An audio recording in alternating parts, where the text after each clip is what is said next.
con là con kiểu cũng rất là mừng con lắm luôn.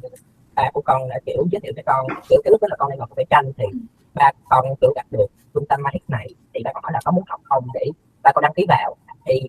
con nghe là cái đồ họa thì con thấy cũng vui vui, là kiểu gọi là cũng sẵn nó tính của mày, kiểu là thấy logo này cũng khá là hay, xong mày con cũng đăng ký vào học. Và con thấy cũng rất là vui khi mà được trải nghiệm những cái khóa học hay những cái buổi này. Và con cũng rất là vui, tại con rất cảm ơn bảy mẹ con đã kiểu cổ động con học tiếp tục. Và um, để con có được cái bài này thì con kể về một cái nhân vật trong một cái câu chuyện mà con tạo ra. Con thấy cũng rất là tiếp theo là cái bài này thì con vẽ trên Illustrator về những cái buổi học đầu về vẽ những cái khối. Thì con rất là thích cái bài này, tại vì là con vẽ được giống mẫu và con học, con bắt đầu được những cái hình ảnh đơn giản để cho những cái để con làm thêm những cái hình ảnh thêm một số cái